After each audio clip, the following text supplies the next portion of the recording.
आजकल के यंगस्टर्स के लिए लेमन के लिए एक अगर हम नेक्स्ट में बताना चाहें कि what exactly is Krishna consciousness. इसमें बताते हैं कि जो व्यक्ति का मन नियंत्रित है, हाँ, वो व्यक्ति का मन सर्वश्रेष्ठ मित्र है। और ऑन द अदर हैंड जिस व्यक्ति का मन ही कंट्रोल नहीं है, वो व्यक्ति का जो मन है वो सबसे बड़ा मित्र है। पर कहीं ना कहीं जब गलती करिए सामने व्यक्ति ने, तो ऑटोमेटिकली क्षत्रिय का धर्म है कि अपने देश की रक्षा करें। बहुत इंपॉर्टेंट। स्टीव जॉब्स, वो एक उनका स्टैनफोर्ड यूनिवर्सिटी का लेक्चर था, तो वो बताते थे कि अपने शुरुआती वो स्ट्रगल के पीरियड में वो अपने कृष्णा कॉन्शियस के जो नियरेस्ट टेम्पल था वहाँ पे मील के लिए जाते थे।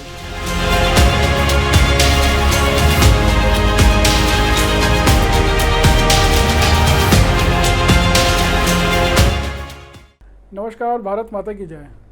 आज पूरी दुनिया एक मटेरियलिज्म के पीछे पागल है, भाग रही है, और मेरा ये मानना है कि एक फेक हैप्पीनेस है। जो असली हैप्पीनेस है उसको एक्सप्लोर करने के लिए आज हमारे साथ इस्कॉन के यूथ प्रीचर गौरांग गोयल जी हैं। Hare Krishna. Hare Krishna. Welcome to the show Gaurang. धन्यवाद, बहुत अच्छा लग रहा है मुझे आपके इस पॉडकास्ट में आके। Thank you so much for coming. तो गौरांग, तो हम ये जानना चाहते हैं कि आपकी इस्कॉन में जो स्पिरिचुअल जर्नी है वो किस तरह से शुरू हुई, आप इस्कॉन के टच में कैसे आए, एंड इस्कॉन की क्या क्या वैल्यूज़ हैं जो आपको इंस्पायर किया है जिसमें जुड़ने के लिए। सो बेसिकली आप कह सकते हो ऐसा कि I am a lucky person because I am born in a family which is devotee. मतलब मेरे जो पेरेंट्स हैं वो मेरे बहुत से पहले से ही इस्कॉन से जुड़े हुए हैं। सो मेरी मदर जो है वो 1993 में 9th क्लास में थी जब वो वो एक प्रभु जी से मिली थी जिन्होंने उनको प्रीच किया था, उनकी फैमिली को प्रीच किया था, और उसके बाद 9th क्लास से वो इस इस्कॉन की टीचिंग्स को अपने जीवन में उतार रही हैं। 9th क्लास में से वो इस्कॉन से टच में है। और मेरे फादर जो हैं वो 1996 में अपने एक फ्रेंड के माध्यम से इस्कॉन से रूबरू हुए थे। वो क्रिकेट खेलने जाया करते थे।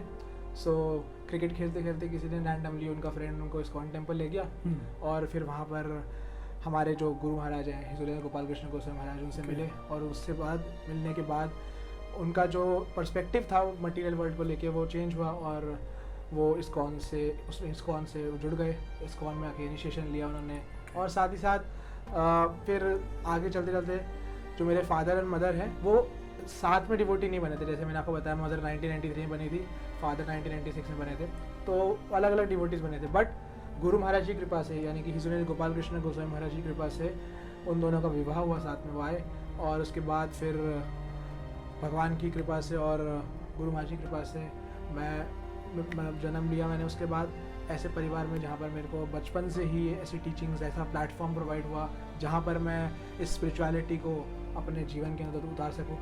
क्योंकि आजकल क्या है, आजकल सब कुछ हर व्यक्ति हर एक चीज़ के अंदर इन्वॉल्व है, बट स्पिरिचुअलिटी को वो इतना ज़्यादा इम्पोर्टेंस नहीं देते हैं। बिकॉज वो सोचते हैं कि जो स्पिरिचुअलिटी है it's a old fashion thing, old fashion है। बट एक्चुअली में स्पिरिचुअलिटी का मतलब क्या है? Spirituality means, word of word spirituality comes from spiritual, and spiritual means spirit. Spirit मतलब हमारी सोल, अंदर की अंतरात्मा। तो स्पिरिचुअल जो हमें इस चीज़ से हम समझ सकते हैं कि जो ये टर्म है ये एक तरीके से हमारे को हमारी स्पिरिट से कनेक्ट कर रहा है। राइट। तो जब तक हम लोग बाहर से अपने बॉडी को सेटिस्फाई करने का ट्राई करेंगे, हम लोग नहीं हो सकते satisfy, because we are not the body ना, we are soul, as it's stated in Bhagavad Gita. So similarly spiritual जब प्लेटफॉर्म को हम अपने जीवन के अंदर अपना लेते हैं तो उससे क्या होता है, उससे हम अंदर से सेटिस्फैक्शन को एक्सपीरियंस कर सकते हैं। और ये गारंटीड है, आप अपने जीवन के अंदर उसको उतार के देख लीजिए। आप भगवान का जो नाम है हरे कृष्णा कृष्ण कृष्ण हरे हरे, हरे राम राम राम हरे हरे, जो ये मंत्र है, इसको अगर आप 100 बार 1000 बार 1 लाख बार भी बोलेंगे ना, आप बोर नहीं होंगे। आप कोई बॉलीवुड गाना चला दीजिए, बिल्कुल, कोई मैनू काला चश्मा जचता है गोरे मुकड़े पे। अब ये गाना एक व्यक्ति कितनी बार सुन लेगा? बिल्कुल नहीं सुन सकता, वो बोर हो जाएगा, उसको सर पक जाएगा, बोलेगा अरे यार बंद कर यार, बार बार एक ही चीज़ नहीं सुनी जाती मेरे से। तो सिमिलरली जब हम लोग भगवान से रिलेटेड चीज़ों को अपने जीवन के अंदर उतारते हैं तो उससे क्या है, उससे हम लोग अपने अंदर सेटिस्फैक्शन को एक्सपीरियंस कर पाते हैं। और यही इस्कॉन की टीचिंग्स है, यही टीचिंग्स है इस्कॉन की। क्योंकि आज का जो यूथ है ना, वो यूथ है भटक गया, वो उसको एम्बिशियस होना तो आता है, उसको पता है कि I have to do something, I have to do this, I have to do that, वो उसको पता है, पर उसको ये नहीं पता कि वो करेगा कैसे। बिल्कुल। ये ऐसा ही है जैसे कि एक फुटबॉल गेम चल रहा है, हाँ। उसमें गोल नहीं है, हाँ। गोल पोस्ट के बिना फुटबॉल गेम चल रहा है, बिल्कुल। तो फायदा है उसका? नहीं। नहीं है ना। तो सिमिलरली आजकल जो लोग हैं वो भागे जा रहे हैं, उनसे पूछो कहाँ जा रहे भैया, बोलते हैं कि बस मैं वो भाग रहा हूँ। हाँ, हाँ, आगे जाके खाई में गिरेंगे ऐसे लोग फिर। बिल्कुल। तो इसीलिए there should be some spiritual goal in our life. उससे क्या होगा ना, हमारे जीवन में सेटिस्फेक्शन आती है। बिल्कुल। तो थैंक यू गौरांग। तो आपने काफ़ी सिंपल वे में स्पिरिचुअलिटी को आज के जो मॉडर्न युग में जो यूथ सफ़र कर रहा है एक मटेरियलिज्म के फीवर से, उसके साथ आपने कैसे उसको अच्छे से जोड़ा है। तो वैसे गौरांग, मुझे भी कई इस्कॉन मंदिरों में जाने का सौभाग्य प्राप्त हुआ है। तो मैं देखता हूँ तो वहाँ पे जब भी आरती होती है, गौर आरती होती है, महामंत्र होता है, तो यूथ उसमें खुल के पार्टिसिपेट करता है, नाचता है, नृत्य करता है, थिएटर में पार्टिसिपेट करता है। तो एक यूथ के लिए लाइक जो स्पिरिचुअलिटी में मतलब अपने आप को एक्सप्लोर कर रहा है, जो वो एक्सप्लोर कर रहा है अलग, जैसे आजकल बहुत सारे संप्रदाय हैं, मैं अलग अलग संप्रदायों का नाम नहीं लूँगा, बट ये है कि what makes ISKCON different from them, but why ISKCON, why not the others? So very nice question it is. Actually देखिए, यूथ हाँ, हमारे जो देश का है उसको निखारने का सबसे इम्पोर्टेंट तरीका क्या है? एजुकेशन में फोकस करना। Right. When we focus on the education, intellect पे अगर हम उनकी फोकस करते हैं तो उससे क्या होता है, उससे जो यूथ है उसको दिशा मिलती है। बिकॉज जो हमारे जो नॉलेज की जो बुक्स हैं वो हमारे को गाइड करते हैं कि हम लोग आगे की तरफ प्रोग्रेस कर सकें। जो शीला प्रभुपाद जो कि इस्कॉन के फाउंडर आचार्य हैं, उनसे सिमिलरली एक क्वेश्चन, यही सेम क्वेश्चन पूछा गया था। उससे पूछा गया था कि स्वामी जी, आपके इस्कॉन के अंदर यूथ क्यों आ रहे हैं इतने सारे, यूथ को क्या है ऐसा जो आपके इस्कॉन में अट्रैक्ट करता है? तो प्रभुपाद जी ने कहा था कि हम लोग यूथ को इसलिए अट्रैक्ट करते हैं बिकॉज फर्स्ट ऑफ ऑल जो यूथ है वो हमारे देश का फ्यूचर है, और सेकंड यूथ को अट्रैक्ट जो चीज़ हमारे इस्कॉन में करती है वो है हमारा knowledge based system. Books are the basis, Prabhupada ji की स्टेटमेंट है। सो जो ये बुक्स हैं, जो ये श्रीमद् भगवद गीता है जो शिला प्रभुपाद ने लिखी है, दिन रात मेहनत करके इसको लिखा है, वो क्यों लिखा है?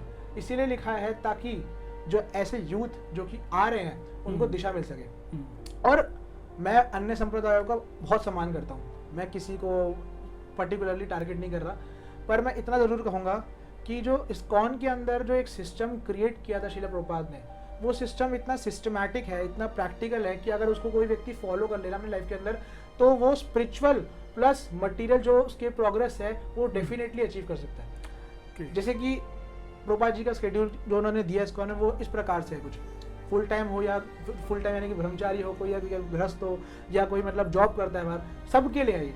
तो वो कुछ इस प्रकार से, जैसे कि सुबह 4 बजे उठेंगे, 4 बजे उठने के बाद 4:30 बजे मंगल आरती ऑफ करने के बाद meditation 5 to 7 it's meditation time. उसके अंदर हम लोग चैंटिंग करेंगे, 2 घंटे मेडिटेशन हुआ, माइंड को फ्रेश किया। उसके बाद 7 बजे से लेके कीर्तन होगा, जिसमें नृत्य करेंगे। उसके बाद फिर 8 बजे से 9 बजे भागवतम क्लास होगी। इसके अंदर हम लोग ये बुक्स को पढ़ाएंगे ताकि जो नॉलेज उनको मिल रही है उसको, उसके अंदर जो डाउट्स हैं उनके डाउट्स भी वो क्लियर कर सकें। और उसके 9 बजे के बाद हमारा ब्रेकफास्ट प्रसाद होगा। और फिर 9 बजे के बाद जब वो व्यक्ति बाहर निकलेगा, 10 बजे के करीब जॉब के लिए जाएगा, तब उसके पास पूरा फुल पैकेज उसके दिमाग में फिक्स हो गया है। अब वो एक चार्ज अप है, तो अब वो जाके जो बाहर चीज़ करेगा ना, वो क्या है उसमें अच्छे से उस चीज़ को अंजाम दे सकेगा। बिल्कुल। बिकॉज आजकल के जो लोग हैं वो बहुत ज़्यादा मेहनत करते हैं, दिन रात गधों की तरह लगे रहते हैं, पर फिर भी वो लोग ना इफेक्टिव और एफिशिएंट वर्क नहीं कर पाते। बिकॉज उनके पास क्या बोलते हैं, हार्ड वर्क करने की एबिलिटी तो है, बट स्मार्ट वर्क करने की एबिलिटी नहीं है। बिल्कुल। और स्मार्टनेस हमारे अंदर कब आती है? जब हम हमारा ब्रेन को रिचार्ज करते हैं। और ब्रेन रिचार्ज कब होता है? जब हम लोग स्पिरिचुअलिटी से अपना कनेक्शन करते हैं। और स्पिरिचुअलिटी से कनेक्शन कब आता है? जब हम लोग भगवान के नामों को जाप करते हैं, इन शास्त्रों को पढ़ते हैं। तो इन शास्त्रों को पढ़ने से ये हमारे जीवन के अंदर जो जितनी भी समस्या है उनका समाधान होता है। इसीलिए जो यूथ है इसी चीज़ से अट्रैक्ट हो रहा है। और इसी चीज़ से आने के बाद वो क्या है, आगे की तरफ इस्कॉन के अंदर प्रीचर्स बनते हैं। ओके। तो ये बहुत इंपॉर्टेंट है एक्चुअली। ओके। तो आपने अपनी वार्तालाप में बताया मंत्रा मेडिटेशन भी आपने बताया, तो अपने हमारे व्यूअर्स के लिए एक बार आप सिंपल बता सकते हैं मंत्रा मेडिटेशन क्या होता है? क्योंकि लोग शायद एक होता है कि जैसे ब्रीदिंग पे कॉन्सेंट्रेट करना, that is also part of meditation. I think meditation के वेरियस डोमेन्स हैं। तो what is Mantra meditation and how it works? Mantra means मंत्र, मन को जो तार दे उसको कहते हैं मंत्र। ओके। अब मंत्र मेडिटेशन बेसिकली क्या होता है, जैसे कि हम आपने जैसे बताया ब्रीदिंग एक्सरसाइज लोग करते हैं, तो ब्रीदिंग एक्सरसाइज तो वो करते हैं बट उनके पास ना क्या है, कोई चीज़ पे फोकस नहीं करते वो लोग, और उससे क्या है ना एक ड्राइनेस आ जाती है। जैसे फॉर एग्जांपल आपको बोल दो आप आंख बंद करके बैठ जाओ, लंबी लंबी सांसें लेते रहो, कितने देर तक ले लोगे, बोलो जाओगे।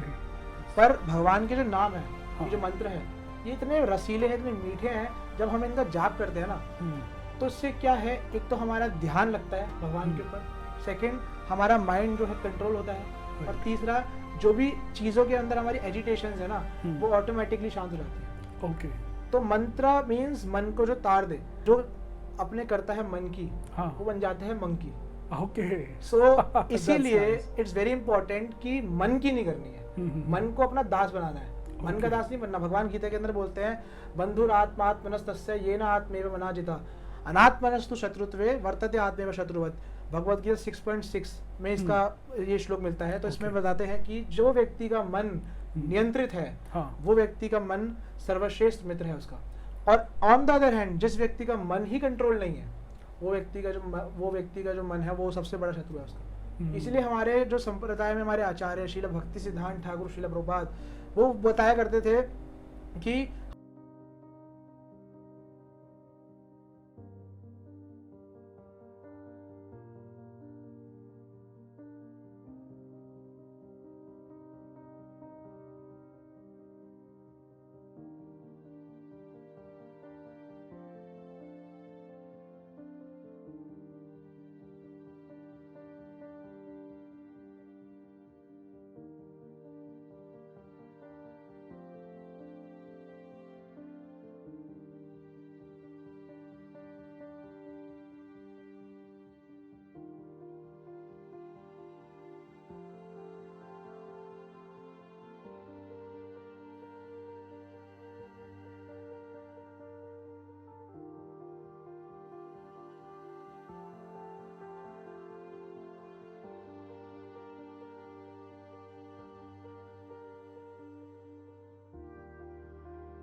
ओके।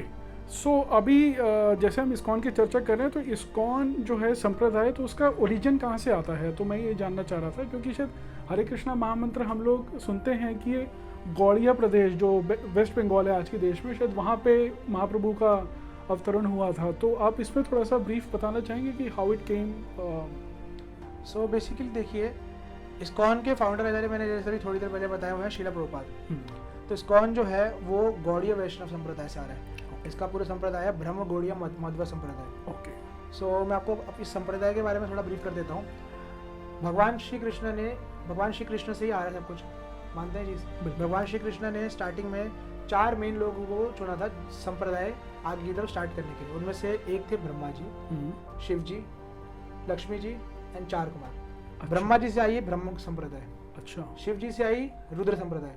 ओके। लक्ष्मी जी से आई श्री संप्रदाय जी, और 4 कुमारों से आई कुमार संप्रदाय। अच्छा। सो हम लोग जिस संप्रदाय में रहा करते हैं वो है ब्रह्म संप्रदाय। अच्छा। अब ब्रह्म संप्रदाय के अंदर आगे जाके आते हैं मध्वाचार्य, जो कि हमारे संप्रदाय के मेन लीडर थे, मेन आचार्य हैं मध्वाचार्य। तो मध्वाचार्य मेन आचार्य होने की वजह से इस संप्रदाय का नाम पड़ा ब्रह्म मध्वा संप्रदाय। अच्छा। अब गौड़ीय कैसे आया? तो गौड़ीय कुछ इस प्रकार से आया कि जब मध्वाचार्य के आगे जाके ही एक हमारे जो आचार्य हुए, इनका नाम था माधवेंद्रपुरी। तो माधवेंद्रपुरी जो थे, इनसे आया हमारा कॉन्जुगल लव। कॉन्जुगल लव मैं आपको बता देता हूँ, ज़्यादा मैं डिटेल में नहीं बताऊंगा इस चीज़ को, पर कॉन्जुगल लव का मतलब होता है कि गर्लफ्रेंड बॉयफ्रेंड वाला रिलेशनशिप। अच्छा। लाइक कृष्ण का राधा रानी के साथ है। हाँ हाँ। अब वो इसके पहले तक जो वर्शिप होती थी भगवान श्री कृष्ण की, वो होती थी रुक्मणी जी के साथ, क्योंकि जो उनसे वो है। पर जो ये वाला भाव है ना, ये जो भाव है जो कि गर्लफ्रेंड बॉयफ्रेंड वाला भाव है, ये इसे माधुर्य रस बोलते हैं। ये जो भाव है ना, ये टॉप मोस्ट लेवल की भक्ति है। अब इसके अंदर क्या होता है, ये पहले मतलब ये जो आपके जो पहले के आचार्य थे मध्वाचार्य के बाद, वो ये इतना प्रचार नहीं किया उन्होंने इस भाव का। पर माधवेंद्र पुरी के आने के बाद इसका जो प्रचार है बढ़ गया। सो माधवेंद्र पुरी के बाद आगे जाके आए हमारे चैतन्य महाप्रभु, जो कि स्वयं भगवान है, जिन्होंने और ज्यादा इसका प्रचार प्रसार किया। उसके बाद आगे जाके लीनेज में आए हमारे विश्वनाथ चक्रवर्ती ठाकुर, और विश्वनाथ चक्रवर्ती ठाकुर के शिष्य हुए बलदेव विद्याभूषण। अब उस समय ना क्या हुआ, उस समय एक कंट्रोवर्सी ये क्रिएट हुई, जो अन्य संप्रदाय के लोग थे उन्होंने ये एलिगेशन लगानी चालू करी कि आपकी जो संप्रदाय है उसका प्रामाणिकता क्या है, अच्छा उसका मेन सोर्स क्या है, क्या आपका उसके पास आपके पास वो क्या है, आपकी बुक क्या है। क्योंकि जो जितने भी संप्रदाय हैं उन संप्रदाय को प्रामाणिक साबित करने के लिए एक बुक होती है, उनमें खुद की कमेंट्री होती है। जैसे कि जो श्री संप्रदाय है उसमें रामानुजाचार्य ने वेदांत सूत्र पे कमेंट्री लिखी है श्री भाष्य के नाम से, तो इसीलिए वो एक प्रामाणिक संप्रदाय है। पर अब गौड़ीय जो संप्रदाय, जो ये शाखा है गौड़ी शाखा जो है, इसकी कोई प्रामाणिकता कोई वो नहीं था। हम लोग भागवतम को ही मान के चलते थे, क्योंकि भागवतम को हम बोलते थे भागवतम इज द टीका ऑन वेदांत सूत्र, पर हमारी खुद पर्टिकुलर नहीं थी ऐसी कोई अच्छा टीका। तब फिर बलदेव विद्याभूषण, जो कि हमारे जो संप्रदाय के एक तरीके से वो माने जाते हैं कि प्रोटेक्टर माने जाते हैं, उन्होंने भगवान गोविंद की कृपा से गोविंद भाष्य का निर्माण किया, वेदांत सूत्र पे टीका, वो भी 1 महीने के अंदर। अच्छा। और उन्होंने साथ ही साथ गीता भूषण का भी अनुसरण किया। गीता भूषण बेसिकली क्या है, भगवत गीता पे उनकी कमेंट्री। ओके। तो इसको जब उन्होंने आगे की तरफ प्रस्तुत किया तो इससे क्या है, हमारी जो संप्रदाय थी वो प्रामाणिकता साबित हो गई। तो गौड़ीय क्यों बोलते हैं ऐसे? गौड़ीय का मतलब है basically, Gaudiya is like, Gaudiya जो आ रहा है वर्ड उड़िया से आ रहा है। जो गौड़ देश है, यानी कि जो उड़ीसा से, उड़ीसा के बगल में है, उसको बोलते हैं गौड़ देश। तो गौड़िया वहां से आ रहा है। ओके। सो इसके बाद जाके जो अब ये प्रामाणिकता जब साबित हुई, तब इस संप्रदाय का नाम पड़ा ब्रह्म मध्वा गौड़ीय संप्रदाय। अच्छा। तो अब हम लोग गौड़ीय इस संप्रदाय का पार्ट है, तो इस्कॉन इस संप्रदाय के अंदर आता है। सो इस्कॉन के जो फाउंडर आचार्य श्रीला प्रभुपाद, उनके गुरु श्रीला भक्ति सिद्धांत ठाकुर श्रीला प्रभुपाद, उनके गुरु श्रीला गौर किशोर दास बाबा जी महाराज, उनके गुरु भक्ति विनोद ठाकुर, उनके गुरु श्रीला जगन्नाथ दास बाबा जी महाराज, और उनके गुरु पर जाके हुए विश्वनाथ चक्रवर्ती ठाकुर। तो ऐसे करके ये लीनेज में ज्वाइन हो रहे हैं। तो ये बेसिकली क्या है, जो हमारी संप्रदाय की स्टार्टिंग है ब्रह्मा जी से हुई और ये एंड में आए श्रीला प्रभुपाद तक। तो ये ऐसे कनेक्शन है ब्रह्म गौड़ी मध्व संप्रदाय का। ओके। तो अभी हमने एक ब्रीफ हिस्ट्री जानी गुरंग से कि हमने किस तरीके से हरे कृष्णा महामंत्र का ओरिजिन श्री चैतन्य महाप्रभु से हुआ और वर्तमान में किस तरीके से श्रीला प्रभुपाद जी के नेतृत्व में इस्कॉन इसको आगे बढ़ा रहा है। तो वैसे एक लेमैन के लिए, आजकल के यंगस्टर्स के लिए, एक लेमैन के लिए, एक अगर हम नटशेल में बताना चाहें कि what exactly is Krishna consciousness. Krishna consciousness आप वर्ड से समझ जाइए। कृष्णा कॉन्शियसनेस मीन्स जिसकी कॉन्शियसनेस में भगवान श्री कृष्ण का वास हो। कॉन्शियसनेस क्या होती है? कॉन्शियसनेस है बेसिकली हमारी जो चेतना। ओके। ये चेतना एक ऐसी चीज है जो कि हम हर समय कहीं पर भी हो हमारे दिमाग में चलती रहती है। बिल्कुल। तो कृष्णा कॉन्शियस मीन्स ऐसा व्यक्ति जो कि हर चीज के अंदर भगवान श्री कृष्ण से रिलेट कर सके। सो फॉर एग्जाम्पल, कोई व्यक्ति कुकिंग कर रहा है, जैसे कि हमारी माता श्री है, मदर्स हैं सबकी, तो मदर्स कुकिंग करती है हमें, ठीक है। अब कोई बोल सकता है कि इस कार्य को कृष्ण कॉन्शियसनेस में कैसे कन्वर्ट किया जाए। तो अगर वो मदर जो है वो ये सोचे कि मैं जो ये फूड को कुक कर रही हूँ, ये मैं किसके लिए कर रही हूँ? ये मैं कर रही हूँ भगवान श्री कृष्ण के लिए, उनको ऑफर कर रही हूँ। तो ऑफर करने के बाद जो वो उसको भगवान को ऑफर कर रही है, उसके बाद वो बन गया प्रसाद, और फिर वो ग्रहण कर लिया। This is called Krishna consciousness. यानी कि हर एक चीज को, हर एक एक्टिविटी को we are relating with Krishna, that is called Krishna consciousness. Okay okay. और इससे क्या है बेसिकली, इससे हमारे को सही मायने में सेटिस्फेक्शन मिलती है, बिकॉज जो हम लोग हैं, जीवात्मा, सोल, उसका नित्य जो धर्म है, नित्य धर्म मतलब हमारा इटर्नल जो एक रिलीजन है, जैसे कि आग का इटर्नल रिलीजन है गर्मी देना, लाइट देना। नमक का इटर्नल जो रिलीजन है नमकीन प्रदान करना। ऐसा तो नहीं है ना 5000 साल पहले की नमक जो था मीठा टेस्ट दिया करता था, ऐसा तो नहीं है, हमेशा से नमकीन है नमक। तो वैसे ही जो जीवात्मा यानी कि हम लोग हैं, और उसका नित्य जो धर्म है वो है भगवान श्री कृष्ण को सर्व करना। सो जब हम लोग ये करते हैं, उससे क्या है, हमारे को सुख हाँ।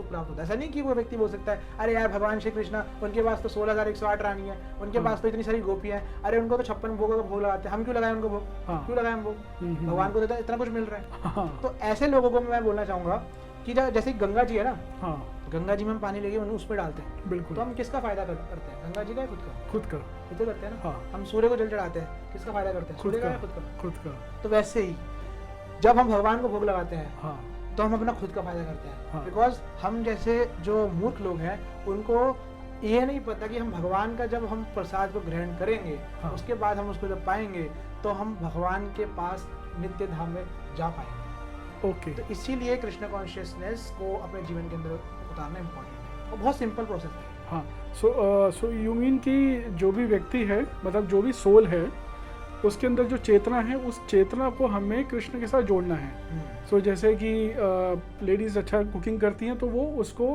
भगवान के लिए प्रसाद कर सकते हैं। कोई मान लीजिए अच्छा पेंटर है तो वो भगवान के लिए चित्रकारी कर सकता है। डेफिनेटली। कोई अच्छा स्कॉलर है तो वो भगवान के लिए कुछ मतलब बताया ना, जैसे प्रचार कर सकता है। विद्याभूषण ने टीका लिखी बुक हाँ। पढ़ के। तो अगर आप स्कॉलर हैं, अगर आपको रीडिंग की अगर वो है, हाँ। अगर आप इंटेलेक्चुअल पर्सन है तो आप शास्त्र को पढ़िए ना, बिल्कुल। शास्त्र को पढ़ के प्रचार कीजिए, भगवान के नामों का जाप कीजिए और लोगों को करवाइए। उससे क्या है, उससे भगवान और प्रसन्न होंगे। भगवान गीता के अंदर बताते हैं या इदम परमम गुह्यम मत भक्तेषु विदाक्षति, यानी कि एक ऐसा व्यक्ति जो कि मेरे नामों का प्रचार प्रसार करता है, हाँ। ऐसा व्यक्ति जो है उससे प्रिय मुझे और कोई नहीं है। बिल्कुल। क्योंकि आप एडवर्टाइज कर रहे हो भगवान को। हाँ जी। एक बार शीला प्रभुपाद से कोई व्यक्ति आके पूछता है, जब वो यूएस गए थे, हाँ। बोलते हैं कि Swami ji why are you marketing God, okay. Why are you advertising God? तो प्रभुपाद जी बोलते हैं कि yes we are marketing God, we are advertising God, then why aren't you taken it? आप लेते क्यों नहीं हो इसको? ले लो ना भगवान को फिर, जब हम आपको मार्केटिंग कर रहे हैं। तो कहने का मतलब है कि अगर आप भगवान का नामों का प्रचार प्रसार करते हो तो यू आर एक्चुअली में एडवर्टाइज कर रहे हो भगवान को। ओके। तो इसीलिए हर चीज से आप हर एक कार्य से भगवान को जोड़ सकते हो और this is called Krishna consciousness. Okay तो काफ़ी सिंप्लीफाइड वे में आपने कृष्णा कॉन्शियसनेस को समझाया है हमारे व्यूज़ के लिए। तो अभी जैसे आजकल का जो यूथ है, या मतलब आजकल का एक जो मटेरियलिस्टिक व्यक्ति है जो दिन भर स्लॉग कर रहा है, सुबह शाम काम कर रहा है, उसके पास अनलिमिटेड उसके मटेरियल डिज़ायर्स हैं, वो उसकी वजह से एक स्टेट ऑफ एंग्जाइटी, एक स्टेट ऑफ डिप्रेशन में है। मतलब he is very uncertain about his future, he is very fearful about his future. तो ऐसे में एक व्यक्ति, जैसे आपने शुरुआत में कहा कि एक फुटबॉल मैच जिसमें कोई गोल पोस्ट ही नहीं है, तो वो उस तरीके से व्यक्ति आजकल का इंसान भाग रहा है। तो ऐसे व्यक्ति को किस तरीके से वो कृष्णा कॉन्शियसनेस में अपने आप को जोड़ सकता है? मतलब व्हाट्स द प्रोसेस कि हमें किसी कैसे मंदिर में संपर्क करना है, मतलब कैसे वो जुड़ कैसे सकता है, या आप इस्कॉन किस तरीके से उन तक पहुंचता है? देखिए सिंपल सी बात है कि आजकल के जो लोग हैं, मैं सबसे पहले ये बता दूं कि वो एंग्जाइटी डिप्रेशन में क्यों है। तो उसका सबसे बड़ा कारण है 3 ये पॉइंट्स हैं जिसको आप लिख सकते हैं अगर आप देख रहे हैं। Okay. बहुत इंपॉर्टेंट है लाइफ के अंदर। तो ऐसा व्यक्ति जो कि इंजॉयमेंट मैनियाक है, हर चीज़ में मज़ा मज़ा मज़ा मज़ा, I have to have fun fun fun, तो ऐसा व्यक्ति हमेशा डिप्रेस हो जाएगा। बिकॉज ये जो संसार है इसके अंदर आप 100% मज़ा नहीं ले सकते, पॉसिबल नहीं है। और जहाँ पर आपको मज़ा नहीं मिला वहाँ पर आपके लिए वो सज़ा बन जाती है और फिर आपको वो डिप्रेशन एंग्जाइटी होने लग जाती है। तो ऐसा व्यक्ति नंबर 1 एंजॉयमेंट मैनियाक, ये व्यक्ति कभी भी सेटिस्फाई नहीं हो सकता। राइट। इसको एंगर आएगा ही आएगा। दूसरा कंट्रोल फ्रीक, ऐसा व्यक्ति जो कि सोचता है I am the controller, I can control everything, मैं इसको भी कंट्रोल कर लूंगा, मैं इसको भी कंट्रोल कर लूंगा। आप नहीं कर सकते कंट्रोल ना। हाँ। अब कंट्रोल जो डिपार्टमेंट है भगवान का डिपार्टमेंट है, अब आप उनके डिपार्टमेंट में घुस गए तो हाउ इज इट पॉसिबल कि आप सेटिस्फैक्शन, हैप्पीनेस, एंग्जाइटी से बच के हैप्पीनेस और सेटिस्फैक्शन को एक्सपीरियंस कर पाओगे? बिल्कुल पॉसिबल नहीं है ये चीज़। नहीं। और तीसरा परफेक्शनिस्ट, ऐसा व्यक्ति जो कि परफेक्शनिस्ट यानी कि हर चीज़ को परफेक्ट करना चाहता है, ऐसा व्यक्ति भी सेटिस्फाई नहीं हो सकता। बिकॉज हर चीज़ परफेक्ट हो नहीं सकती। इट्स ओके कि अगर आपके पास 100% चीज़ नहीं है, 99.9% है, तो it's okay, let it be. जैसे कि बोलते हैं ना, एक है ना कि हमेशा हमारे को आधा ग्लास भरा हुआ देखना चाहिए, आधा ग्लास खाली नहीं देखना चाहिए। पर आजकल के लोग क्या है, आधा ग्लास खाली देखते हैं। जैसे कि अगर एक केक है, केक के अंदर से एक पीस निकला हुआ है तो वो लोग देखेंगे कि वो एक पीस क्यों निकला हुआ है। राइट। जो पूरा 75% केक बचा हुआ वो नहीं देखेंगे, 25% जो पीस निकला हुआ वो देखेंगे। तो इसीलिए ये 3 एटीट्यूड्स को छोड़ेंगे, ऑटोमेटिकली डिप्रेशन, एंग्जाइटी खत्म हो जाएगी। और आपका जहाँ तक बात है कि इस्कॉन कैसे इन लोगों को टैकल करता है, तो बेसिकली देखिए, मैंने आपको जैसे बताया था कि इस्कॉन के अंदर मंत्र मेडिटेशन होता है, सर्विस होती है, कृष्णा कॉन्शियसनेस से हमारा जो कृष्णा कॉन्शियसनेस को हम अपने जीवन के अंदर कैसे उतार सकते हैं, इसके ऊपर हम लोग काम करते हैं। ओके। तो जब एक व्यक्ति कृष्णा कॉन्शियसनेस के अंदर अपने आप को लेके आता है, हाँ। तो उससे क्या होता है, उसके अंदर ना ऑटोमेटिकली सेटिस्फेक्शन आने लग जाती है, बिकॉज वो उस समय ना अपनी सेंसेस को सेटिस्फाई करने की बजाय भगवान श्री कृष्ण के सेंसेस को सेटिस्फाई करने को देखते हैं, और इसको बोलते हैं लव। चैतन्य चरितामृत, जो कि एक और हमारे शास्त्र में से एक स्क्रिप्चर है, उसके अंदर बताते हैं आत्मनिंद्रिय प्रीति वांछा तारे वाले काम, कृष्ण निंद्रिय प्रीति इच्छा धरे प्रेम नाम। यानी कि अपनी सेंसेस को जब हम सेटिस्फाई करते हैं, उसको बोलते हैं काम, यानी कि लस्ट। ओके। बट जब हम भगवान श्री कृष्ण की सेंसेस को सेटिस्फाई करने को देखते हैं, हाँ। उसको बोलते हैं हम लोग प्रेम। This is called love. और जब लव एक व्यक्ति के जीवन के अंदर आ जाता है, लव का मतलब क्या है, आजकल लोगों के अंदर बहुत मिसकंसेप्शन है। चलिए मैं आपसे पूछता हूँ, आप बताइए लव का मतलब क्या है? लव का वो मतलब जो हम अभी तक समझें कि प्रेम करना। प्रेम करना क्या है, उसकी परिभाषा क्या है आपके हिसाब से? परिभाषा मतलब ये होता है कि जो हमारी सेंसेस हैं वो किसी और व्यक्ति के प्रति जो उसके प्रति आकर्षित हैं, तो हमें इच्छा होती है कि हम अपनी उनको प्रसन्न रखें। अगर वो सामने वाला प्रसन्न है तो उससे हमें खुशी मिलेगी। I think that is love. Love means to serve. To serve. Okay. Love का मतलब है serve without any expectations. Okay. अगर एक्सपेक्टेशन है आपकी 1% भी, हाँ, वो लव नहीं है। इस Okay. संसार के अंदर जो प्योरेस्ट फॉर्म ऑफ लव है, वो है एक माँ का एक नवजात शिशु के साथ। बिल्कुल। वो उसका सुसु पोटी सब कुछ साफ करती है, हाँ, कोई एक्सपेक्टेशन नहीं होती उसे। बिल्कुल। वो लव है, प्योरेस्ट फॉर्म ऑफ लव। सो अगर आप चाहते हैं कि सही मायनों में लव करना, हाँ, तो वो सिर्फ और सिर्फ फिजिकल अट्रैक्शन नहीं है। लव का मतलब है सर्व करना, to serve someone without any expectation, this is called love. और Right. भगवान श्री कृष्ण के सेंसेस को जब हम सेटिस्फाई करते हैं विदाउट एनी एक्सपेक्टेशंस, हाँ. उसको क्या हम बोलते हैं, कृष्ण कॉन्शियसनेस, उसको बोलते हैं लव। और ऐसा जब व्यक्ति करता है, उससे क्या है, उसके अंदर ऑटोमेटिकली हैप्पीनेस, ब्लिस की जो है प्रधानता बढ़ जाती है। जैसे कि Okay. अग्नि है, हाँ, अग्नि हाँ. से अगर उसकी चिंगारी दूर हो जाएगी तो बुझ जाएगी वो, हाँ, हाँ. पर अगर वो चिंगारी अग्नि के अंदर रहेगी तो उसकी आइडेंटिटी कॉन्स्टेंटली हाँ. बनी रहेगी। ओके। तो सिमिलरली अब एक जीव आत्मा जो है, हाँ. भगवान श्री कृष्ण के साथ जुड़ा रहेगा, हाँ. भगवान श्री कृष्ण की सर्विस में लगा रहेगा, तो उससे हाँ. क्या होगा, ऑटोमेटिकली वो अपने आप को एक ऐसी पोजीशन के अंदर पाएगा जिसके अंदर वो अंदर से हैप्पीनेस और सेटिस्फैक्शन को एक्सपीरियंस कर पाएगा। Because Okay. ना लोगों के अंदर एक मिसकंसेप्शन है, वो ये है कि लोग सोचते हैं कि अगर वो लोग सक्सेसफुल है ना, हाँ. तो वो हैप्पी हो जाएंगे। ओके। पर एक्चुअली में ना, अगर वो लोग हैप्पी है ना, हाँ. तो एक्चुअली में they are successful. Success Okay. Is not the key of happiness, हाँ, हाँ. Happiness is the key of success. Happiness is the key of yes, success. तो इसीलिए happiness is most important thing, और यही इस्कॉन प्रोवाइड करता है। Okay. तो ये है basically। ओके। सो इनिशियली जैसे आपने पहले एक सिंपल फॉर्म में बताया था कि कृष्णा कॉन्शियसनेस किस तरीके से एक व्यक्ति अपने गुणों से, अपने जो भी वो काम करता है उसको कृष्ण से जोड़ ले, एंड देन उसमें आपने बहुत इजीली फॉर्म में बताया कि what is love and how you can love the God which should be the actual purpose of the human form of life, I think, है ना? डेफिनेटली। ओके। सो अब मैं ये जानना चाहता हूँ कि एक यूथ, लाइक फॉर एग्जांपल उसकी जो दिनचर्या है कि सुबह उठा, बैग पैक किया, तैयार हुआ, ऑफिस चला गया, शाम तो लेट नाइट तक काम किया, फिर उसके बाद एंड ऑफ द डे में उसने पार्टी वार्टी करी, फिर वापस घर आया, फिर again like a robot he again goes to the same routine tomorrow also. So ISKCON, अगर वो व्यक्ति जिसको खुद से अंदर से नहीं इच्छा हो रही कि मैं कुछ जीवन का, मानवीय जीवन का उद्देश्य एक्सप्लोर करूँ, वो मंदिर नहीं आ पाया या उसको नॉलेज नहीं है, तो इस्कॉन उन तक कैसे पहुँचता है? क्या इस्कॉन के कैसे यूथ को एंगेज करने के लिए क्या क्या इनिशिएटिव्स हैं? बहुत सारे इनिशिएटिव्स हैं।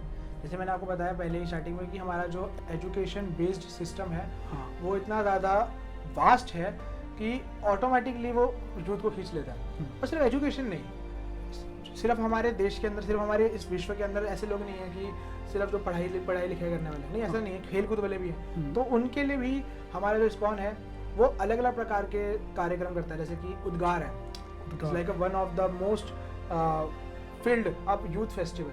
अच्छा, इसके ये Guinness book of world record के अंदर इसका नाम आ रखा है कि सबसे ज़्यादा जो यूथ है इकट्ठा एक जगह पे, इतना बड़ा फेस्टिवल होता है। इसके अंदर हम लोग यूथ को अच्छे मैसेजेस देते हैं, मोटिवेशन मैसेजेस देते हैं, ताकि आगे जाके सोसाइटी के अंदर वो कुछ आगे जाके सोसाइटी के अंदर इफेक्टिव और एफिशिएंट तरीके से काम कर सकें। ओके। तो लेक्चर्स होते हैं, डांस परफॉर्मेंसेस होती हैं, ड्रामाज होते हैं, तो अलग अलग प्रकार से उनको एंगेज किया जाता है। अच्छा, तो ऐसे फेस्टिवल्स भी होते हैं, और साथ ही साथ हमारी कॉलेज कॉर्पोरेट प्रीचिंग्स भी होती हैं। हाँ, हमारे टेंपल के जो ईस्ट ऑफ कैलाश टेंपल है, उसके प्रेसिडेंट हिज ग्रेस मोहन रूपा बाबू जी, वो बहुत ज़्यादा इस यूथ प्रीचिंग के ऊपर बहुत फोकस करते हैं। तो उन्होंने काफ़ी सारे ऐसे प्रीचर्स को खड़ा कर दिया, जैसे कि one of the most find name is his grace Amogh Lila Prabhu, सब जानते होंगे। ओके, यस, आप लोग भी जानते होंगे, वेरी वेरी फेमस तो प्रीचर। अमोघ लीला प्रभु भी मतलब ये यूथ प्रीचर। तो यूथ को अट्रैक्ट करने के लिए हर प्रकार की सुविधा इस्कॉन के अंदर मिलेगी, बिकॉज जो हमारी जो मूवमेंट है वो यूथ को ऊपर फोकस करती है। यूथ, क्योंकि यूथ जो है ना हमारे देश के लिए एसेट है, हाँ हाँ, वो हमारे देश का एसेट है। बिल्कुल। वो हमारी जो देश की जो एक वो है, एक स्ट्रक्चर है, एक हाँ। फेशियल एक्सप्रेशन है, उसको चेंज कर सकता है यूथ। हाँ, तो इसलिए जब हमारा यूथ अच्छा हो जाएगा, यूथ के ऊपर अगर हम लोग इन्वेस्टमेंट करेंगे तो उससे क्या है, हमारा देश ऑटोमेटिकली अच्छा हो जाएगा। हम लोग बोलते हैं ना कि हम लोग कामयाब नहीं हो पा रहे, उसके लिए हम लोग AI को जनरेट कर देते हैं, हाँ। अलग अलग गैजेट्स को जनरेट कर देते हैं, पर एक्चुअली में ना ये जो डेवलपमेंट है ना, ये इतनी ज़्यादा यूजफुल नहीं है। यस, होनी चाहिए डेवलपमेंट भी, बट इतनी ज़्यादा यूजफुल नहीं है। जो असल डेवलपमेंट है वो है development of this mindset. Okay, जब हम इस माइंडसेट पे काम करेंगे ना, तो ऑटोमेटिकली क्या है, हमारा देश कामयाब होने लगेगा। इससे तेरे दो प्रकार की कामयाबी होती है, एक होती है वर्टिकल, एक होती है हॉरिजॉन्टल। राइट। तो हॉरिजॉन्टल जो कामयाबी है ना, उसके अंदर क्या होता है, उसके अंदर एक व्यक्ति जो है फिजिकली कंफर्ट्स को अपने पास जोड़ता रहता है। जैसे मैंने बताया, अलग अलग प्रकार से टेक्निकल जो है डेवलपमेंट हो रही है हमारे देश के अंदर, नए नए फोन आ रहे हैं, AI को अपग्रेड किया जा रहा है। तो फिजिकल कंफर्ट्स को वो सिर्फ फिजिकल कंफर्ट्स पे रिलाई करता है, बट जो वर्टिकल ग्रोथ है वो ग्रोथ होती है ऐसे, यानी कि माइंड सेट को ग्रोथ करना। जिसका माइंड सेट ठीक है ना, वो हर सिचुएशन के अंदर हैप्पी रह सकता है, हर सिचुएशन के अंदर सेटिस्फाई रह सकता है, हर सिचुएशन के अंदर धैर्य से काम ले सकता है। राइट। तो इसलिए भगवान गीता के अंदर बोलते हैं कि मन को जो है नियंत्रित करना बहुत इंपॉर्टेंट है। तो इसलिए माइंड सेट पे हमारे को काफ़ी ज़्यादा काम करना चाहिए, जो कि इस्कॉन कर रहा है, जो कि यूथ जो आज के टाइम में हम देख रहे हैं, स्कूल कॉलेजेस के अंदर ना हम बेसिक मॉरल वैल्यू नहीं प्रोवाइड कर रहे हैं। इसलिए क्या है, हमारे देश के अंदर क्या हो रहा है, हमारे देश के अंदर हैप्पीनेस इंडेक्स कितना पीछे है आज के टाइम पे इंडिया में। इंडिया का happiness index is on 128th rank. मान के चलिए कि इंडिया इतना ज़्यादा स्पिरिचुअल कंट्री होने के बाद भी 128th रैंक पे इतना पीछे, बिल्कुल कैसे पॉसिबल है ये चीज़? बिकॉज हम अपने देश के अंदर ना हमारी जो वैल्यूज़ हैं, एजुकेशन है, उसको हमारे अपने यूथ को दे ही नहीं रहे हम लोग। बिल्कुल। जब हम अपने यूथ को अपनी वैल्यूज एजुकेशन ही नहीं देंगे तो कैसे पॉसिबल है कि हम लोग अपने यूथ को खुश रख पाएंगे? It's impossible. तो इसीलिए हम जब अपनी कल्चर को अपने यूथ को देते हैं तो उससे क्या है, वो यूथ ऑटोमेटिकली अट्रैक्ट हो जाता है। सबसे बड़ा एग्जांपल वेस्टर्नर्स का है। आज के टाइम पर वेस्टर्नर्स क्या कर रहे हैं, हमारे इंडियन कल्चर को अपना रहे हैं, सनातन धर्म को अपना रहे हैं, पर हम लोग क्या है, हम लोग बांग्लोरों की तरह अपना वो वेस्टर्न कल्चर को अपना लगे हुए हैं। तो पॉसिबल ही नहीं है ना ये चीज़। बिल्कुल। आप उन वेस्टर्नर से जाके पूछो ना जिन्होंने वेस्टर्न कल्चर को जिया है, वो बताएंगे वो कितना खुश हैं, कितना दुखी हैं वो लोग। तो इसीलिए हमारे को अपने इस कल्चर को अपने यूथ को देना चाहिए, और वो इस्कॉन कर रहे हैं, अपने कल्चर को प्रोवाइड कर रहा है। और इससे क्या है, जो यूथ है आगे जाके IITs में, IIMs में जाके आगे टॉप करते हैं। बिल्कुल। कितनी बड़ी बात है ये नहीं कि लोग बोलते हैं ना कि इस्कॉन के अंदर जाके सिर्फ साधु संत बन जाता है, शिखा रख लेता है, सर मुंडवा लेता है, ऐसा नहीं है। इस्कॉन के अंदर IITs, IIMs, बड़े बड़े जो वो दिग्गज महारथी अधिरथी बैठे हुए हैं इस्कॉन के वो आपने मेरे एक अगले प्रश्न का मैं इसी से ही रिलेटेड पूछना चाह रहा था, क्योंकि एक मिसकंसेप्शन भी है समाज में लोगों का इस्कॉन के प्रति। वो सोचते हैं शायद इस्कॉन सिर्फ केवल सन्यासियों की जगह है, यहाँ पे आपको सब कुछ घर बार सब छोड़ना पड़ेगा, आपको भगवा धारण करना पड़ेगा। तो मतलब हाउ इट वर्क्स, मतलब क्या इस्कॉन में फ्लेक्सिबिलिटी है कि हम अपना, जैसे आपने बताया कि मंदिर में मेडिटेशन तो हम कर ही सकते हैं, मंदिर दर्शन भी, तो हम क्या अपना जो व्यक्ति गृहस्थ जीवन में है तो वो भी क्या साथ साथ स्पिरिचुअलिटी प्रैक्टिस कर सकते हैं? देखिए मैंने आपको जैसे बताया कि घर बार छोड़ने का मतलब क्या है। देखिए रिनंसिएशन का मतलब है कि अंदर से रिनंसिएशन पैदा करना है। ऐसा नहीं कि बाहर से आपने सबको छोड़ दिया वो रिनंसिएशन आ गया, नहीं। रिनंसिएशन का मतलब असली में है कि आपके अंदर उसके प्रति इच्छा ही नहीं है। इसको बोलते हैं युक्त वैराग्य। युक्त वैराग्य का मतलब होता है कि आप आईफोन यूज कर रहे हो, पर आप यूज किसके काम के लिए कर रहे हो, भगवान की सर्विस के लिए कर रहे हो। ओके, दैट्स कॉल्ड युक्त वैराग्य। तो कुछ लोगों की मिसकंसेप्शन है कि ना हम लोग ऐसा करेंगे, छोड़ो घर बार चलो हरिद्वार बोलते हैं ना लोग, छोड़ो घर बार चलो हरिद्वार, भाई बस हो गया, जिंदगी से बहुत जी लिए, अब चल के लेते संन्यास। अब वहां पर उनको सुविधा मिलेगी, तुम्हारे क्या करेंगे, सोसाइटी के अंदर और उधम मचाएंगे।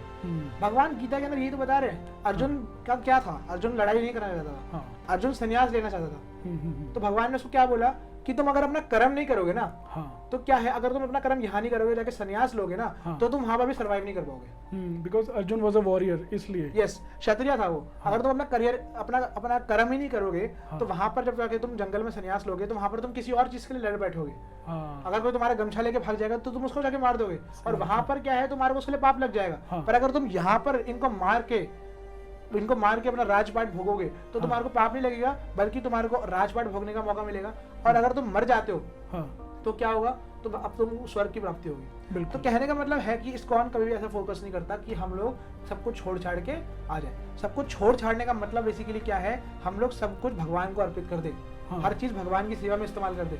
अब भगवान की सेवा में इस्तेमाल करने का मतलब ये नहीं कि अब सब कुछ छोड़ छाड़ के अपना काम धंधा सब कुछ छोड़ छाड़ के बैठ जाओ, ऐसा नहीं है। मैंने आपको जैसे बताया स्टार्टिंग में भी कि हमारा मॉर्निंग प्रोग्राम के बाद क्या होता है, हमारा जो 10 बजे से लेके शाम के 5, 6, 7 लोग बाहर काम करने जाते हैं। ओके। और सबसे इंपॉर्टेंट बात, सिर्फ इस्कॉन के अंदर 2% ब्रह्मचारी है, सिर्फ 98% कौन है, गृहस्थ डिवोटीज, अच्छा। जो कि बाहर रहने वाले हैं। तो ऐसा मिसकंसेप्शन जो लोगों ने फैला रखा है कि इस्कॉन के अंदर सिर्फ सन्यासी है, ब्रह्मचारी है। हाँ, ये सन्यासी और ब्रह्मचारी हैं, बट गृहस्था भी सन्यासी हो सकता है। क्योंकि सन्यासी का मतलब है बेसिकली कि आप हर पोजीशन में रह के उससे आसक्त ना हो, आसक्त ना हो, मींस अटैचमेंट नहीं रहना। ओके। अटैचमेंट जब हम हटा लेते हैं, तो बेसिकली क्या है, वो असल में दैट्स कॉल्ड सन्यास। ओके। तो अर्जुन ने जो किया हाँ। वो सन्यास था, उसने युद्ध किया, भगवान की प्रसन्नता के लिए किया। हाँ। तो वो सन्यास है बेसिकली। हाँ। अगर वो वहां जाता जंगल में, हाँ। वो बेसिकली पाप हो जाता है। तो ओके। इस्कॉन कभी भी ऐसा फोर्स नहीं करता कि आप सब कुछ छोड़ छाड़ के आ जाओ बस यहाँ पे। ये हम लोग हाँ। प्रैक्टिकल बेस सिस्टम पे हम लोग इस चीज को पालन करते हैं। ओके। सो जो आपने बताया युक्त वैराग्य, उसका ये है कि आपने अपनी डे टू डे अपनी रिस्पॉन्सिबिलिटीज़ भी निभाई, भगवान को केंद्र में रखा, और उस तरीके से ऑटोमेटिकली आपके अंदर वो एक डिटैचमेंट वाली भावना आ जाएगी कि मैं जो भी काम करूँगा, मेरे जो भी स्किल्स हैं, नॉलेज है, वो भगवान की सेवा में वो यूज़ होंगी। ओके।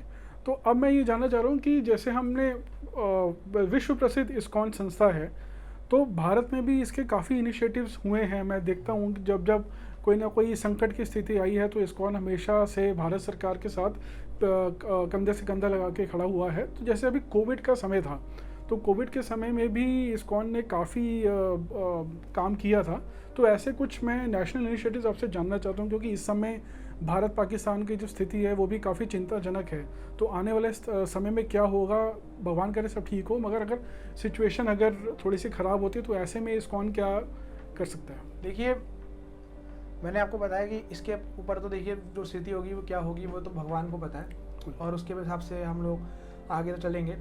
पर बेसिकली देखिए, फिजिकली हो या मेंटली हो, दोनों ग्रोथ पे इस्कॉन ने हमारी सोसाइटी की हेल्प करी है। ओके। सो फिजिकल अगर आप जानेंगे, तो फिजिकल के लिए हमारे पास मिड डे मील गवर्नमेंट के द्वारा चलाया गया है। अच्छा। तो उसके उस अंदर जुड़ के इस्कॉन हर रोज़ लाखों में बच्चों को मुफ्त में प्रसाद को वितरण करता है। अच्छा। मिड डे मील के द्वारा। ओके। और साथ ही साथ कोविड के टाइम पे भी पहली बार ऐसा हुआ होगा इतिहास में, जहाँ पे क्वारंटीन है जो लोग 5वें 6ठे फ्लोर पे, वहाँ पर इस्कॉन ने प्लेट्स भिजवाई ड्रोन के माध्यम से। ड्रोन के माध्यम से? ड्रोन के माध्यम से। वाह। अब ये आज से पहले कभी भी सोसाइटी सोच भी नहीं सकता था कोई व्यक्ति ऐसा, और आज से पहले हुआ भी नहीं होगा ऐसा। हाँ। और आने वाले समय में भी पता नहीं होगा कि नहीं होगा, वो भी नहीं पता। पर ये कोविड के टाइम पे ड्रोन्स के माध्यम से प्लेट्स भिजवाई। ओके। जो व्यक्ति उठ के बाहर नहीं आ सकते, उनको बिल्कुल भी एकदम बीमार है वो कोविड के टाइम पे, उनको प्लेट्स ऐसे ड्रोन के माध्यम से भिजवाई। और साथ ही साथ 5 करोड़ प्लेट्स बांटी हैं। 5 करोड़ प्लेट्स कोविड के टाइम पे। Really amazing. और अभी तक still the movement is going on, जो अभी तक जितनी भी मूवमेंट चल रही है, हाँ। इस्कॉन 50,000 बिलियन प्लेट्स बांट चुका है। 50,000 बिलियन प्लेट्स बांट चुका है अभी तक। आई वॉज रिमेम्बरिंग, मैं एक वीडियो देख रहा था जब वो स्टीव जॉब्स, वो एक उनका स्टैनफोर्ड यूनिवर्सिटी का लेक्चर था, तो वो बताते थे कि अपने शुरुआती वो स्ट्रगल के पीरियड में वो अपने कृष्णा कॉन्शियस के जो नियरेस्ट टेम्पल था वहाँ पे मील के लिए जाते थे। तो दैट्स रियली तो अमेजिंग। इसीलिए जो है इस्कॉन का जो बेसिकली ऐसा नहीं है कि सिर्फ और सिर्फ एजुकेशन पर्सपेक्टिव में ध्यान देता है, यस बहुत इंपॉर्टेंट है वो चीज़ भी, पर सबसे इम्पॉर्टेंट है कि सोसाइटी के लिए प्रति क्या आप वेलफेयर कर रहे हो। तो वेलफेयर भी हम करते हैं, ऐसा नहीं है कि बिल्कुल वेलफेयर नहीं होता। तो लोगों को प्रसाद खिलाना हो गया, या फिर अभी जैसे बांग्लादेश में बाढ़ आई थी, हाँ। 2012-13 में शायद आई थी, 15 एग्जैक्टली डेट में नहीं पता मेरे को। अच्छा।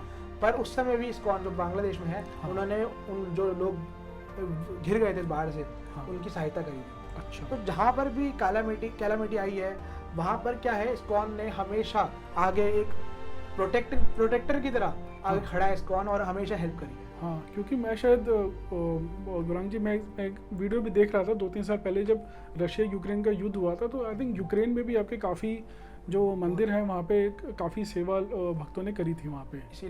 इसीलिए क्या है ये ऐसा इस्कॉन हमेशा से करता आ रहा है। और जहाँ तक बात है इंडिया पाकिस्तान की युद्ध की, तो देखिए अभी फिलहाल के हिसाब से तो हम लोग यही कह सकते हैं कि अभी हमारे को पता नहीं है कि सिचुएशन हाँ। क्या होगी क्या नहीं होगी।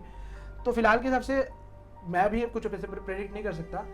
तो यही कह सकते हैं अभी हम लोग कि हम लोग सिर्फ और सिर्फ अच्छे के लिए प्रार्थना कर सकते हैं कि सब कुछ ठीक हो। क्योंकि हम लोग बेसिकली क्या है ना, युद्ध करना जो है उससे क्या है, जो आम प्रजा है उसको ऑटोमेटिकली नुकसान बहुत पहुंचता नुकसान ही है। होता है, बिल्कुल। तो मैं युद्ध के उसमें फेवर में बिल्कुल नहीं हूँ, पर कहीं ना कहीं जब गलती करी है सामने वाले व्यक्ति ने, हाँ। तो ऑटोमेटिकली क्षत्रिय का धर्म है कि अपने देश की रक्षा करना, वो भी रक्षा बहुत करना, इंपॉर्टेंट है। बिल्कुल। पर साथ ही साथ ना हमारे को ना ये चीज़ सोचनी चाहिए कि हम लोग किसके अंश हैं, किसके थ्रू से हम आ रहे हैं। हम लोग अपनी आइडेंटिटी कर लेते हैं as a Indian, as a Pakistani. ठीक है, आइडेंटिटी करनी इंपॉर्टेंट है, अपने देश से आइडेंटिटी कर रहे हैं, बहुत अच्छी बात है। पर अल्टीमेट आइडेंटिटी क्या है, that you are a soul. तो पाकिस्तान में सोल्जर लड़ रहा है, वो अगले जन्म में इंडिया में पैदा होगा तो इंडिया की तरफ से लड़ेगा। बिल्कुल बिल्कुल। तो फैनेटिक वे में नहीं बोल रहा हूँ, बट इस वे में ज़रूर बोल रहा हूँ कि एटलीस्ट अपनी आइडेंटिटी हाँ। प्रॉपरली कीजिए। ओके। किसी से नफरत द्वेष ना रखिए। अपने देश की ड्यूटी कर रही है, लड़ना है, ड्यूटी है आपकी, बहुत अच्छी बात है, पर नफरत नहीं रखनी चाहिए। ओके। ईर्ष्या द्वेष नहीं रखना चाहिए, वो चीज़ काफ़ी खराब है। तो इसीलिए इस्कॉन इस पर्सपेक्टिव में ये कर रहा है कि बेसिकली क्या है, ऐसे लोगों को हायर नॉलेज प्रदान करा ताकि उनका जो माइंडसेट है वो अपग्रेड हो सके। तो ये है। और आगे को जैसे कुछ कोई भी इशू आता है, जैसे लोग घायल हो सकते हैं, या फिर अनाज की क्या बोलते हैं, हाँ, कमी हो सकती है। हाँ कमी हो सकती है। तो उस केस के अंदर इस्कॉन हमेशा खड़ा है, हमेशा इट्स रेडी कि ये सर्व करने के लिए। ओके, हमेशा। Okay. So one more interesting thing Gaurang ji, मैं जैसे श्रीमद् भागवत गीता में जो शिला प्रभुपाद जी की मैं देखता हूँ, तो उसमें लिखा होता है Bhagavad Gita as it is means I think वो शायद कहना चाहते हैं कि this is the original Bhagavad Gita, क्योंकि अलग अलग संप्रदायों की आई थिंक अलग अलग मतलब जो विचार हैं उनकी अलग अलग शायद भागवत गीता हैं। मतलब how is it different? Because मुझे याद है कि 2019 में ISKCON east of Kailash temple में ही वर्ल्ड की लार्जेस्ट भागवत गीता का इनाग्रेशन हुआ था, जिसमें स्वयं आदरणीय प्रधानमंत्री जी ने उसका इनाग्रेशन किया था। तो मैं इस विषय में आपसे जानना चाह रहा हूँ। सो देखिए, जो भगवत गीता एज इट इज़ है, इसको ये बाकी भगवत गीताओं की एडिशन से इसको अलग ये चीज़ बनाती है कि इसमें जो नॉलेज दे रखी है वो भगवान श्री कृष्ण के द्वारा एग्जैक्ट नॉलेज है।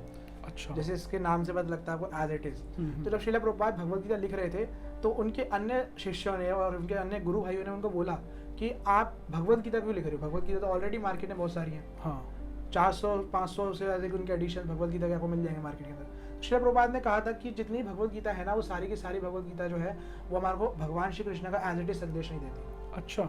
जो भगवान Shri Krishna as it is कहना चाहते थे वो नहीं हाँ, देती। जैसे कि एक जगह मैं पढ़ रहा था, एक चीज़ के अंदर एक कोट था, उसके अंदर ये लिखा था, अगर आप अपनी खुद चीज़ के लिए खुद नहीं लड़ते हो ना, हाँ। तो आपको कोई भी चीज़ बचा नहीं सकती उस चीज़ से छीनने से। अच्छा। उसके नीचे लिखा था लॉर्ड श्री कृष्ण। ओके। उसके बाद एक और मैंने कोट पढ़ा था, वो कह रहे थे कि क्या बोलते हैं, अगर आप किसी चीज़ को शिद्दत से चाहो हाँ। तो पूरी कायनात आपको उसको मिलाने में जुट जाती है। हाँ, ये तो फिर से फिल्म का डायलॉग भी है हाँ, शायद। अभी फिल्म का डायलॉग है, बट वहाँ पर क्या लिखा हुआ था? लॉर्ड श्री कृष्ण। ओह, वहाँ पर ये लिखा हुआ था। अच्छा। अब मैं सोच रहा हूँ कि भगवत गीता के अंदर मेरे ख्याल 18 चैप्टर है, तो हाँ। क्या मैं 19वां चैप्टर पढ़ रहा हूँ भगवत गीता का? हाँ। क्या मैं 19 चैप्टर पढ़ रहा हूँ भगवत गीता का? तो ऐसे मिसकंसेप्शन फैला रखे हैं लोगों ने। अच्छा। मतलब उन्होंने धर्म के नाम पे ना अपना जो पर्सपेक्टिव है वो डाल दिया है।